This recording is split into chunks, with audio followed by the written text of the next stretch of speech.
వేమన శతకము. తామసించి చేయదగడెట్టి కార్యంభు వేగిరింపనదియు విషమెయగును. పచ్చికాయదిచ్చి పడవేయ ఫలమౌనే విశ్వధాభిరామ వినురవేమా. తామసించి చేయదగదిట్టి కార్యంభు వేగిరింపనదియు విషమెయగును. పచ్చికాయ తెచ్చి పడవేయ ఫలమౌని విశ్వధాభిరామ వినురవేమా.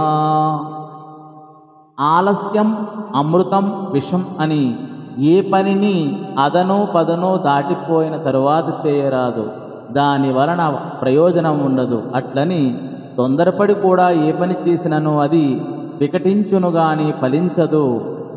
సహసా వ్యదదీత సా సక్రియాం. మరేమి చేయవలను? తగిన సమయము చూచి పనులు చేపట్టినచో అవి ఫలించును.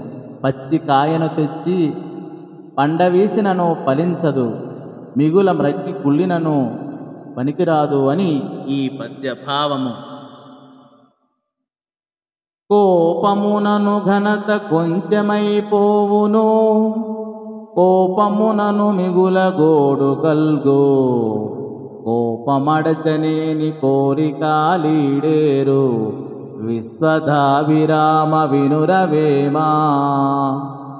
కోపమునను ఘనత కొంచెమైపోవును, కోపమునను మిగుల గోడుగల్గు.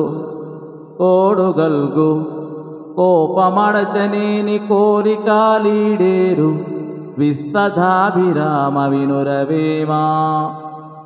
కోపమున్న వాడెంత గొప్పవాడైనను తేలికగా చూడబడును. ఆ కోపము గొప్పధనమును తగ్గించును. ఆ కోపము వలననే తనకు తాను హాని కలిగించుకొనును. కామ ఏష క్రోధ ఏష రజోగుణ సముద్భవ అని గీత.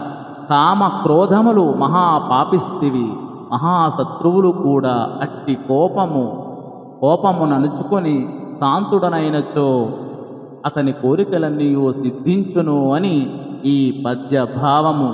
ధన్యవాదములు.